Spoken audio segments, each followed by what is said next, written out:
Good morning to the Honorable Ministers of the Council, members of the media, online viewers, radio listeners via St. Martin Gov Radio 107.9 and other radio stations. I'm Rolika Roach and welcome to the live Council of Ministers press briefing for today, Wednesday, July 11th, 2018. At this time, I invite the Minister of Education, Culture, Youth and Sport, the Honorable Wycliffe Smith, to address you. Minister Smith. Thank you very much. Good morning to all, our Honorable Prime Minister, fellow ministers, press, members of DCOM, listeners, viewers. Greetings, St. Martin. Schools are closed. They were closed on Friday, July 6th, but I don't think I have to tell you that. You've noticed it immediately on the way to work because the traffic is not as heavy as when there is school. Enjoy the light traffic until school starts again on Monday, August the 13th. And a word to the parents. Parents, do not only enroll your children in a summer camp or club or some other activity, but also take some time yourself and spend quality time with your children. Well-known author Abigail van Buren said, "If you want your children to turn out well, spend twice as much time with them and half as much money on them." Twice as much time on them and half as much money on them. Take vacation or a few days off from work and be with your child or with your children. If you cannot take them on a cruise or to Disneyland or to visit a family member in Europe, that's okay. You can take them to the beach or climb a hill or do some activities with them in the Emilia Wilson Park. And these activities do not have to cost you anything at all. But most importantly, be with them, talk to them, interact with them. Have fun with them. Watch a movie with them. Enjoy your children. Explore St. Martin with them. Make good use of this vacation and make it a memorable one for your child or for your children. Remember, children don't need things. They need parents who spend time with them. And today I would like to brief you on what is taking place in two of the departments of the Ministry of Education, Culture, Youth and Sports. Namely, what's going on in the Department of Youth Affairs and in the Department of Sport. On Monday, July 9th, 2 days ago, the Department of Youth Affairs launched the Business Outreach and Placement Program, known more by its acronym BOPP or the BOB program. This program is held during the summer vacation, and it gives students the opportunity to work during 4 weeks of their summer vacation and to get paid minimum wages. What this program does is to give our teenagers the opportunity to gain practical work experience. They're placed in government departments, in non-government organizations, and also in the private sector. The program started in 1998, 20 years ago, under the leadership of former head of the Department of Social Cultural Development, the late Mr. Neville York. I must say that this program is very popular among our youth. Each year, approximately 200 plus students apply, and about 100 students are placed after going through a rigorous application process.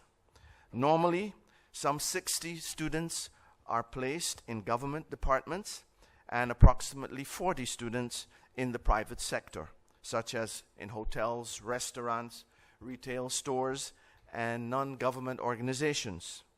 This year, though, due to Hurricane Irma, the availability of placements both in government as well as in the private sector is much limited. Several businesses as well as government departments were damaged, and therefore they were unable to accommodate extra workers at this time. Out of the 145 applicants this year, 81 students have been placed, 64 students in government departments, and I had the privilege to meet with them when I walked through the ministry yesterday, those who were placed in the Ministry of Education, Culture, Youth and Sports. And 15 have been placed in 3 companies, namely Simpson Bay Resorts, the Koiman and the KFC. And 2 have been placed at the 2 high councils of state, namely the Council of Advice and the Ombudsman. The BOP is an excellent program, offering students some financial help, but it also offers them job experience, job skills such as responsibility, being on time, starting and finishing a project, and very importantly, it teaches them human relation skills in the job market. I've had first-hand experience with the BOP because both of my sons were placed in this program several years ago, and I saw how it helped them to mature. The closing off ceremony will be held on the 3rd of August, and it will highlight the success of this 20-year work program. I want to thank the staff of the Department of Youth Affairs and for planning, for organizing, and ensuring that this work program was carried out this year again.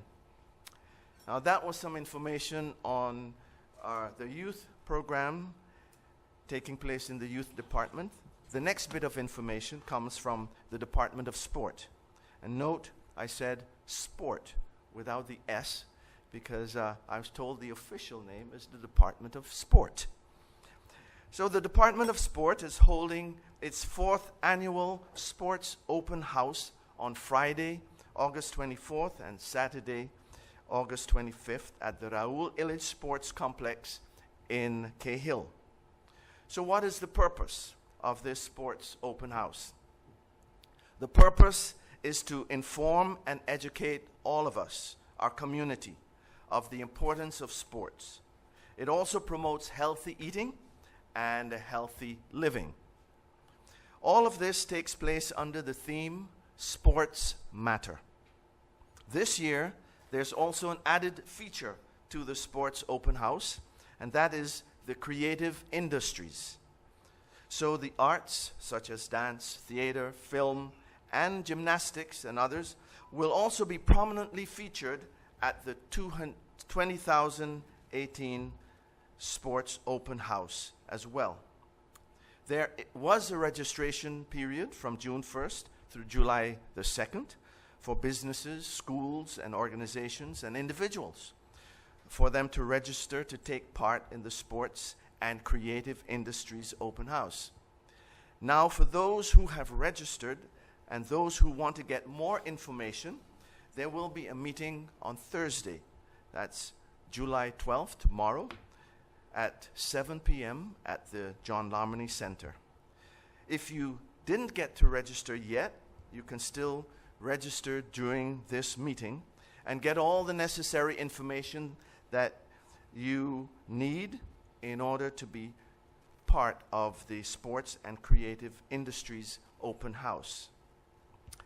Now, there are a lot of organizations involved in the planning of the Sports and Creative Open House, which is going to take place on August the 24th and 25th, and they are the Department of Sport, headed by Jonelle Richardson, and the Department of Culture, headed by Clara Reyes.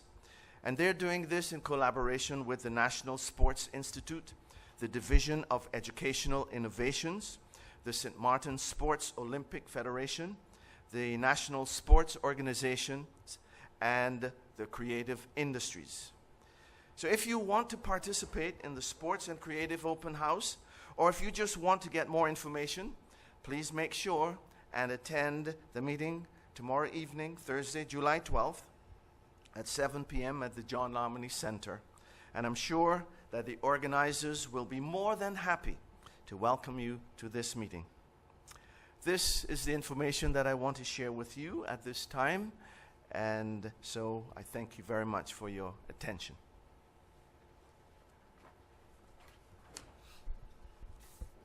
Thank you, Minister Smith, for your opening remarks. At this time, I invite the Minister of Finance, the Honorable Perry Hearlings, to address you. Minister Hearlings.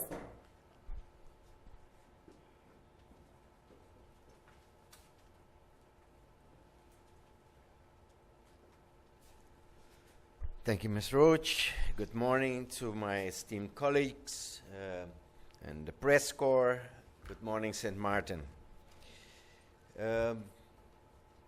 In short, as I mentioned in the last press briefing, that I was leaving on a working visit to Curacao, and I would like to shortly address the content of my visit. One of the major purposes was to visit the central bank in connection with the revamping of the bank. They launched the new strategic plan for the bank that they would like to accomplish within the time frame of 2018 to 2020, 2021. The presentation was very enthusiastic and very interesting because the director at interim, Mrs. Leila Matros, informed personnel and the public in general about the plans. Basically, it boils down to revamping of the image of the bank, making sure that we are up to par where it concerns the IT of the bank, the workings of the bank, bring it back to the 21st century. One of the other discussions, and during my visit I met with the board of the supervisory board and the board of directors. With the board of directors I discussed the ongoing matters of the appointment of a St. Martin candidate to the board of directors. Some other issues where it concerns also the currency issue that we had, which personally I don't think it's a major issue, but you know, my predecessor, Minister Fayet, made mention of it. But we also briefly discussed that. Then I met with the board, the supervisory board, just to meet with them and see what it is that they actually do. As you know, we have 3 members on that board. I wanted to know also from the St. Martin representatives where they stand in certain issues, also with regards to the appointment of a new director, but also in the issues of the branch that we are supposed to revamp also in St. Martin. While there I made it very clear to the bank that the branch in St. Martin is one of my priorities, and that we will not settle for less than almost equal facilitating the people of St. Martin as it's done in Curacao, and that the management of the bank, the director of the bank, should be also from St. Martin, or at least the choice of St. Martin. So that point was made clear. The interim board of directors mentioned to me that they will continue and finalize the process, and yes, that they will be able to meet most of our wishes where it concerns our branch in St. Martin. I also had the honor to meet the Prime Minister, Eugene Ruggenaat, as Prime Minister, but also in his capacity as the backup Minister of Finance at that point in time, where we addressed some issues at the central bank as well, because the process of appointing our director on the board has to do with a lot of other procedures that need to take place, and there's where we have some delays. So we needed to discuss those and see how we can settle that as soon as possible. At the same time, I discussed also with the Prime Minister, I was looking for support As you know, last week Friday we had the Kingdom Council of Ministers in The Hague, in which was discussed the request from the government of St. Maarten for liquidity support. So I discussed some issues with them concerning the whole process and requested his support. It was reported back that Curaçao rendered that support in the meeting. Then I also met with the CFT. The main office is based in Curaçao. I met with the secretariat, as they call it, just to further try to find common grounds how to work together with St. Maarten. As you know, when we work on the budget or we have budget changes to be made, there's a whole protocol that we have to follow, very time consuming. And the demands from the Kingdom Council of Ministers through the CFT for us to make sure that we report timely, and in this case, monthly reports. It's very time-consuming for our organization with the limited means that we have. So I try to make a more workable agreement with the CFT. We managed to do that. I'm still awaiting the formal approval of that on paper. And it really concerns the fact that my department needs to report on a monthly basis to the CFT, while we also have the agreement that we do quarterly reports. So you can imagine the quarterly reports is really an elaborate information sheet, while in the meantime you also have to do a monthly reporting that they would like to see as detailed as possible. We cannot handle that. We don't have the facilities, we don't have the people to do that simultaneously. So, but it was in that sense, a very fruitful meeting with the CFT. Then we have, just to bring you up to par, we discussed the last time, the request came from Stephen, I believe, on the license plate. I was informed this morning that so far 81% of the registered cars in St. Maarten have paid up their license plate. I don't know how that translates in numbers as yet, but rest assured I will have that information for you the next time. And that is it for now, and I'm open to your questions in the second round. Thank you.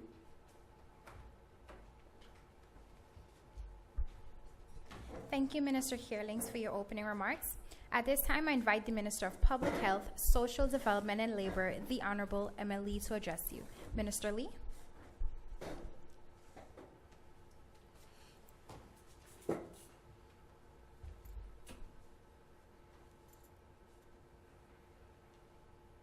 Good morning, colleagues, members of the press, and those listening by television or internet. I'm going to just touch on a few subjects just to update the community on a number of small projects. Number one, the hospital. As you know, since Irma, we've been working on a redesign for the hospital. That process is ongoing. Expectations are that the revised drawings, so that's the changing of the structure and the design to bring it up to post-Irma realities in terms of hurricane resistance. Those drawings are currently being worked on, and anticipation is that they will be ready to submit to VROMI in the first week of August. So then VROMI has their time to review the drawings, and then once the building permit's approved, we move on to the next phase in terms of executing the actual construction of the hospital. Another subject I'd like to touch on, the technical and vocational courses. These were offered with NEPA in conjunction with MIC IT. There was a 2-day registration drive. So far, the ministry has reported we've had 23 individuals that have expressed interest in taking the course. These are Masonry Level 1, Plumbing Level 1, Carpentry Level 1, Electrical Installation Level 1, Welding Level 1, and general property maintenance level 1. The registration process is continuing.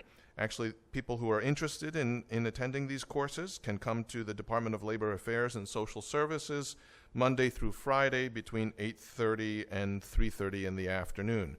So again, anyone who's interested in participating in the reconstruction economy in St. Martin, so you have the desire, but you don't necessarily have the skills to participate, we are offering training courses in order for you to gather those skills so you can participate. Again, congratulations to the White and Yellow Cross. You know, they just successfully graduated a number of individuals from their program. So the process of training people to participate continues. Another project to update the public, the food voucher program. As you know, we had phase 1. Phase 1 was where individuals were required to come to the building, fill out applications, evaluated, and they picked up their vouchers here at the government building. Phase 2, so phase 1 completed. Now we started phase 2. In phase 2, this is much more of a community outreach program. So there's actually 2 ways for the food voucher program for individuals who are in need. This is our basic necessities voucher. There's 2 ways for people who are interested in still getting assistance with buying food, basic needs, either via your community councils. So there's 3 community councils that the ministry in particular is working through. That's the one in St. Peter's, Dutch Quarter, and Cole Bay. That's across from ACE. So if you are in need, you can go to the community councils and speak to the individuals there, and they can give you guidance in terms of how to fill out an application. The other thing is the ministry is going out into the community. So we're listening to the people in the community. We're getting referrals from people in the community. If they, in particular, our focus is on those who are maybe less mobile, so perhaps they're elderly, don't have transportation, or perhaps have some sort of disabilities. So if you know neighbors who you think may be in need, contact the ministry, refer them, and then we're going out into the communities and going basically door to door. For this month, actually, we have scheduled 89 visits based on information and feedback we've received from the community in terms of, in particular, those who are not very mobile. The other point in the program, as you all know, there was a fire at the Carrefour supermarket. Carrefour was one of the participants in terms of receiving the food vouchers.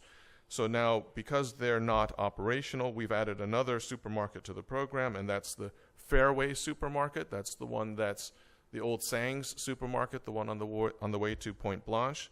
So the 3 supermarkets who are currently participating are the Fairway, Prime, and Sunny Foods. Phase 2 so far, we've helped about 1,500 people. They are receiving assistance in our basic needs voucher program. Some changes in the program, very positive changes. We are going digital, so we're using tablets to accumulate our information. The good thing is this will give us a better tool in terms of measuring the effectiveness of the program. But this is an integrated program. Besides just the basic food vouchers that we're handing out, we're also assessing the community. We're also trying to figure out if people need financial aid, if they need medical aid. So we're giving guidance to people who would qualify, how to fill out the applications, how they can access services through the ministry, as well as providing psychosocial support. You know, it's my belief, and I've seen it already. You know, as soon as Hurricane Beryl was floating around in the Atlantic, you could feel a very palpable change in terms of people's tensions levels, the stress in the community, and I'm afraid that for the hurricane season that's going to continue. And I think more than ever the need to give support to those in the community who find that they're anxious and having difficulty dealing with another hurricane season. The ministry is there to provide services for the community. So again, if you feel that you need help, reach out to the community councils or reach out to the ministry here at the government building. The last project I'd like to update you on is our reintegration shelter. This is a shelter that's located in Sucker Garden. It's a 2-year project which started in February of 2018. It was in the media already. We contracted the Dr. J Foundation to provide the management and social services. So there's a number of social workers that are stationed at the integration shelter to provide service to the residents, but also for those in the community that feel that they need psychosocial help. They're there as a resource for the community. So the shelter offers a temporary solution to displaced residents and for those in our community who are a little bit vulnerable and who need assistance. Its primary goal, or one of its goals, is to provide not only decent, safe, and clean living quarters. We also provide meals there, so breakfast, lunch, and dinner. So, everyone who needs help can live somewhere that's clean and safe. But besides that, it's much more than that. We provide professional guidance with social workers to assist persons to regain their independence. And what do we mean by that? We mean that we help them to develop their employment skills, we help them to find gainful employment, and we also help them to find a permanent living solution. So we're very proud of the work that the shelter's doing. Already in June, 13 individuals have successfully transitioned out of the shelter back into the community. And in July, we're projected to have 8 individuals, again, reintegrate into the community and moving out from the shelter. So through a combination of things, the shelter was going through renovation. The shelter's been totally renovated, so all new furniture, TVs, everything. And so through a combination of completion of the renovations of the units, as well as the successful reintegration of customers back into the community, we now have additional space in the shelter. So if people are looking for safe accommodations and some help to get back integrated into the community, we encourage you to apply for one of the spaces available in the shelter. There's a number of ways of doing that. You can either visit the shelter directly, again, that's in Sucker Garden, or the Social Services Department in the government building, or again via the same community councils that are providing assistance with the basic needs voucher. That's the St. Peter's, Dutch Quarter, and Coal Bay. So there's a number of different avenues for you to find help. The ministry is here for the people, and I thank you for your time. Thank you, Minister Lee, for your opening remarks. At this time, I invite the Minister of Justice, the Honorable Cornelius De Wever, to address you. Minister De Wever.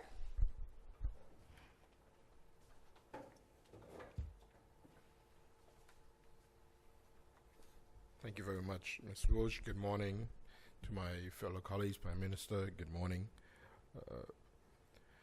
The Ministry of Justice will be celebrating its annual International Justice Day by hosting a week of activities from Thursday, July 12th to Sunday, July 15th, to commemorate all the men and women who daily put their lives at risk to help keep our community safe and secure. The theme is St. Martin Stands Strong, Justice for All. As a small island, we have displayed remarkable strength despite the seemingly insurmountable challenges we faced. And in so doing, we've proven that justice does in fact work in favor of all of us. It's my hope that you will be able to join us and celebrate this together. So I'm hereby inviting everyone to come out and enjoy all the activities at the Festival Village on Thursday, July 12th, when we will be having some fireworks and a movie. Friday, July 13th, we will be having karaoke from 7 to 9, and then Control Band will be playing and take us into midnight, hopefully. And then on Saturday, July 14th, we will have the Family Fun Day from 1 to 8 p.m. And then on Sunday, we have the official ceremony with the march going through town at 8 a.m., followed by the church service and the award ceremony. So I look forward to invite everyone, because we believe in building a closer relationship with the Justice Ministry, the community stakeholders, as well as the residents of our island. I know that normally they do an entire week, but because of our financial constraints, we've reduced it to from the 12th to the 15th. So I ask you to come out.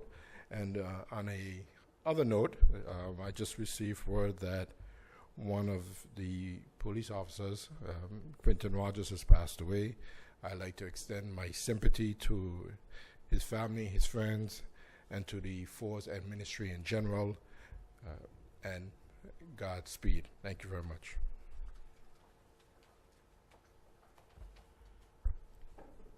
Thank you, Minister DeWeaver, for your opening remarks.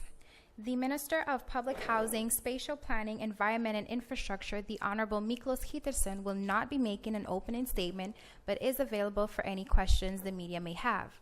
At this time, I invite the Prime Minister and Minister of General Affairs, the Honorable Leona Romeo Marlin, to address you. Prime Minister. Good morning to all, my colleagues, members of the press. Good morning, St. Martin. Following the passing of the remnants of Beryl, I want to re-emphasize that as a community, we need to take every precautionary measure to minimize the impact of damage and destruction that any storm or hurricane can cause. A very important part of this process is for the key external stakeholders in our community, for example, businesses, NGOs, and community councils, to have their plans in place and ready to be implemented whenever the time arises. In particular, I would like to highlight the presence of loose-lying containers that may pose a threat to persons or buildings nearby. These containers may be stacked loosely or not anchored properly. I'm requesting the owners of these containers to take the necessary steps to either remove the containers or place them in a safe location as to avoid any unnecessary damage to others in our community. With everyone taking their responsibility seriously, the damage across the country can be mitigated and limited, leading to a speedier recovery and reopening of the country and a return to normalcy. The public is reminded to review and restock their disaster supply, kits with food, medication, drinking water, and other essentials. Secure and safeguard your homes and place of business. Trim overhanging trees near buildings. Check leaking roofs. Install storm shutters. Review the structure of your roof and strengthen it. Repair windows and doors if necessary. If you live along the beach coast or in the flood-prone areas, make plans to move before the storm hits, to stay with your family, friends, or make alternative house arrangements. Make plans for elderly family members who live alone, as well as those family members who are physically challenged. Remember, preparing early is key. As a community, let us come together and collectively prepare St. Martin for the peak of this hurricane season. I call on civic organizations, community councils, and other non-governmental organizations to continue to contribute in preparing our communities to be storm ready. A collective effort will make a huge difference. Remember, it only takes one, so be prepared. Before I conclude this morning, on behalf of the government of St. Martin, I would like to officially, the news just came in of the passing of Mr. Rogers. We'd like to convey our condolences as well. And we would like to also officially thank Mr. Hans Leitens for his contributions to St. Martin during the recovery and rebuilding process. I also wish Mr. Leitens farewell and much success in his endeavors. I look forward for the questions from the media. I thank you. Thank you, Prime Minister, for your opening remarks. If you've just joined us, you are watching the live Council of Ministers press briefing. We now go over to the question and answer session. The floor is open. Stephen Cerillion of PJ82 Radio, you have the floor. Excellencies, good morning. My question is a general one.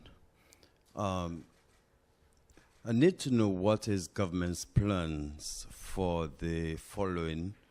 1, the old administration building. 2, the post office.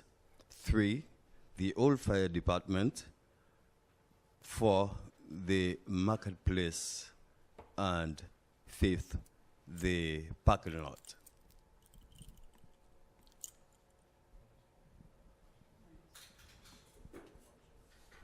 Thank you, Mr. Cerillion, for that question. I heard the old administration building, the post office, the fire department are missing one, and then the parking lot, the marketplace.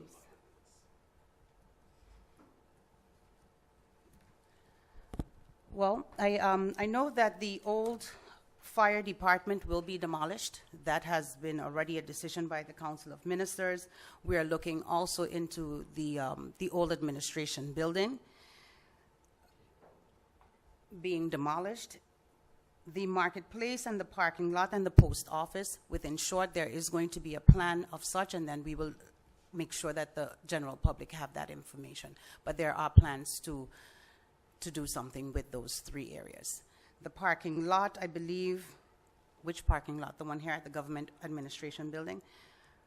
The last report that I got from my ministry, at least, is that there was a lot of questions as to when they're going to open it back up. I know that they were busy working on some electrical issues relating to such, but I will get an update on that. But there are going to be plans with those three areas as it relates to the post office, the marketplace, and the parking lot, and we will diverge such within short. Thank you, Prime Minister. Lyndon Brown of BCN TV, you have the floor. Good morning to the people of St. Martin and all our wonderful ministers today. I want to let the minister know that they are doing a great job. And never think one day that you're not doing a wonderful job. Question to Minister Lee. You make emphasis on the construction of our hospital. Over months and years, there was conversation about medical tourism. Is there anything in the refurbishing and also medical tourism at our hospital? Thank you for your question. Yes, there are provisions in the hospital for medical tourism. Again, to recap what's happened with the hospital. Post-Irma, the design specifications for the hospital needed to be upgraded in order to be more hurricane resistant based on our current reality. In order to fund that, one of the decisions that was initially made was to remove the wing and take the funds that would have been allocated for the construction of the wing to allocate towards the reinforcement of the main building. Already post-Irma, one of the first things we've done is lobbied the Dutch government very hard for financial assistance to reinstate that wing. Those discussions have been ongoing and have since extended to the World Bank, and all preliminary discussions are very positive, and we believe that we will secure the financial assistance to reinstate the wing. In the wing, there is space that's available to be used for medical tourism. So the idea is, yes, that there should be a provision for medical tourism. That said, there's different concepts of medical tourism. One is that you outsource it to some third-party individual who basically rents the space and does whatever is financially most interesting for them. So, for example, let's say cosmetic surgery. So it might be something that may be financially beneficial for them. Instead of performing those operations in the United States, they would perform them here, where perhaps insurance is cheaper, taxation's different, so there would be a financial benefit for them to do that. The other would be to look at services that actually the population here would like to be able to access, but we don't have a large enough population to make a business plan to justify those services. My idea for medical tourism would be that we focus on those services and bring in people from the surrounding islands to use those services, thereby making the business plan financially viable. But the short answer to your question is there are long discussions and provisions about how to accommodate medical tourism. Thank you, Minister Lee. Andrew Dick of the Daily Herald, you have the floor. Good morning to all the ministers. Minister De Wever, with Justice Week coming up, the pro bono lawyers, the strike is still ongoing. I did ask for an update 2 weeks ago, no answer. Is there an update on the strike Is government doing anything? Is it a priority? Thank you very much, Mr. Dick, for your question. Of course, it is a priority. The representative of the lawyers, Mr. Cord Merckx, has been in constant contact with my office and my cabinet. An agreement was sent to them so that they can sign. We are busy working on that. Again, previous decisions are haunting us. Things were done in the past without a Council of Ministers decision, without changing the law, without an agreement. And we want to make sure that moving forward it is done in the right way. So the constant dialogue is between my legal advisor and Mr. Cord Merckx. I'm CC'd in all the emails, and they should be meeting this afternoon at 3, and hopefully we can sign the agreement and move forward. Thank you. Thank you, Minister DeWeaver. Stephen Cerulean, you have the floor. My question is for the Prime Minister. It has been drawn to my attention that plans are now in the works to move the employees of the post office to the census office. Can you elaborate a bit more on that?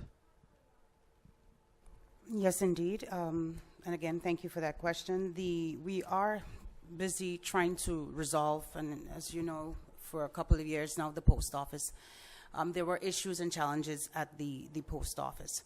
So based on assessments that we are conducting with the Accounting Bureau, we have decided to move the postal services over to the census office, or the civil registry, the old civil registry department, as a temporary solution because they have to vacate the premises where they're located at this current moment. So it's just a temporary solution until a more permanent location can be found for the postal services. So it's basically trying to find a solution before they become homeless. So it's the government's responsibility. The space was available, so why not put them there and try to resolve the problem before it escalates any further. Thank you, Prime Minister. Lyndon Brown. Minister Dr. DeWeaver, a question and a concern of the public that I'm surfacing a lot of time.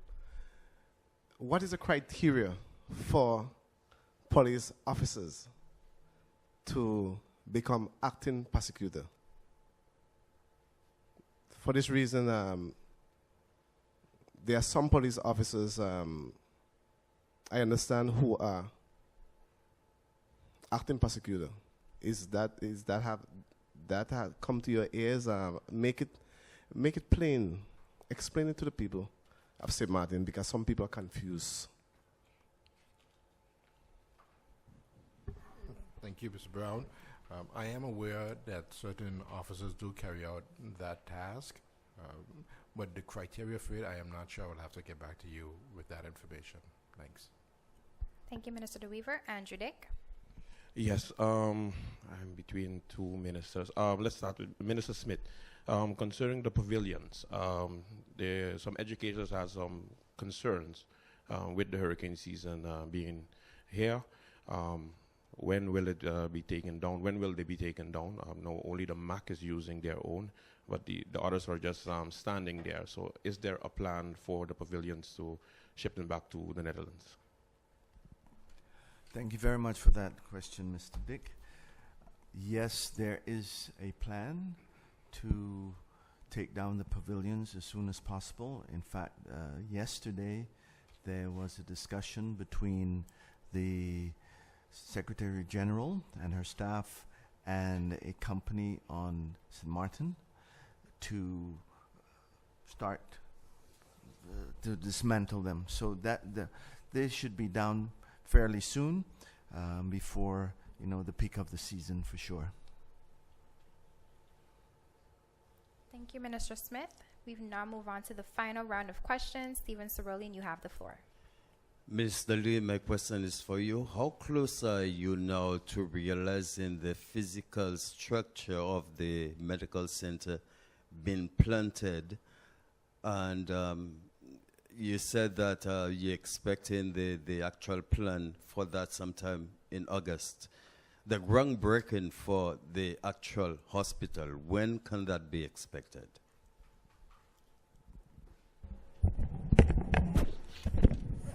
Stephen, thank you for your question. I'm not sure if I understand it correctly, so let me recap the timeline, right? So all of the financing for the construction of the hospital was secured already earlier in the year. There were a number of conditions to that. One of the conditions, which obviously makes sense, is that the project needs to have a building permit. So the design for the hospital is being changed in order to become hurricane resistant, or Category 5 hurricane resistant. Those redesign and re-engineering works are ongoing. We expect to have them in the first week of August, at which time we'll send them to my fine colleague here for evaluation. Depending on the time that VROMI needs to process that building permit request, then we can start to schedule the groundbreaking. That said, we've been working together with the Ministry of VROMI throughout the redesign process, trying to keep them involved in all of the redesign process. So hopefully the evaluation process will be as short as possible. Scheduled for groundbreaking would be, in our books right now, we have it scheduled for December. Right, Minister? Thank you, Minister Lee. Lyndon Brown. Okay, question to Minister Gittison. Well, it's still pending. It become a slogan now. Mike Ferry mentioned about the baby dump. It seems like the baby dump getting children now, Minister.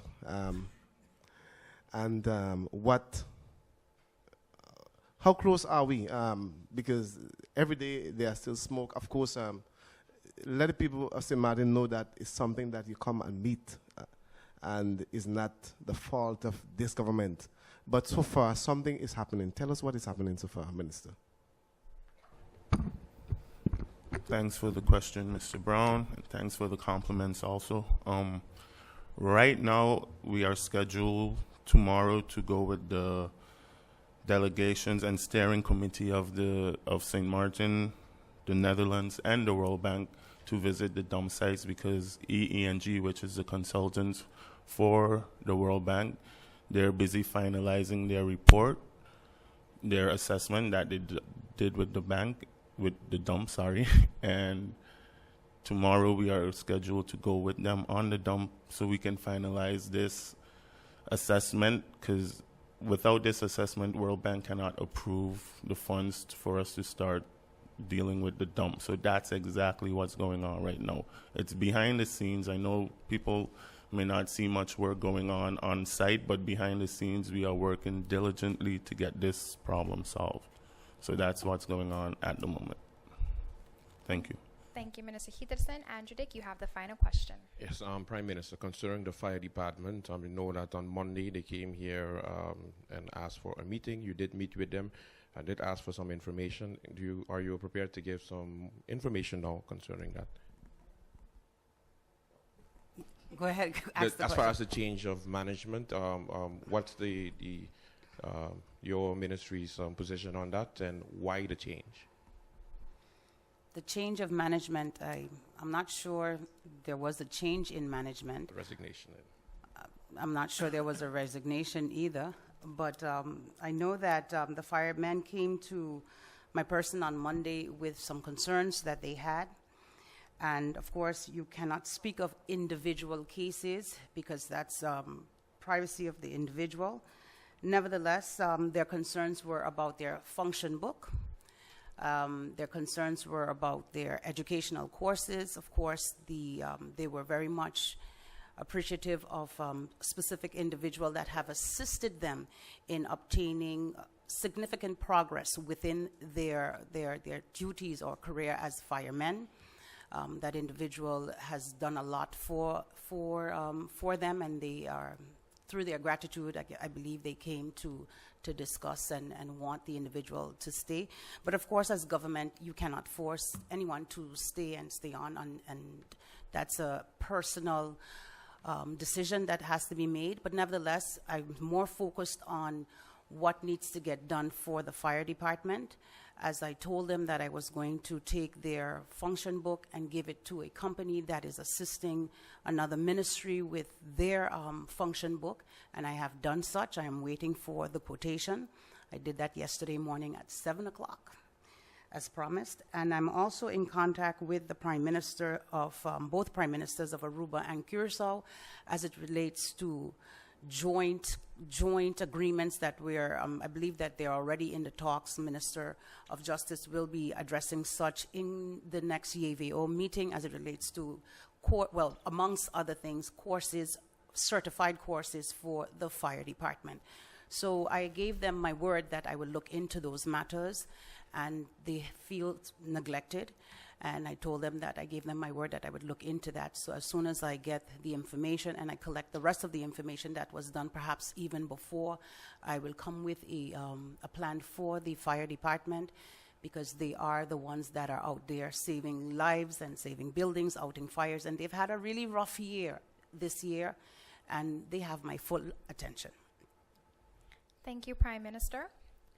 Honorable Ministers of the Council, members of the media, radio listeners, and online viewers, this brings us to the end of the Live Council of Ministers press briefing for today, Wednesday, July 11th, 2018. For rebroadcast, tune in every evening at 7 p.m. on St. Martin Cable TV. For video on demand, log on to the official government's website at www.stmartingov.org. On behalf of the Department of Communication, I'm Rolika Roach, and do have a pleasant day further.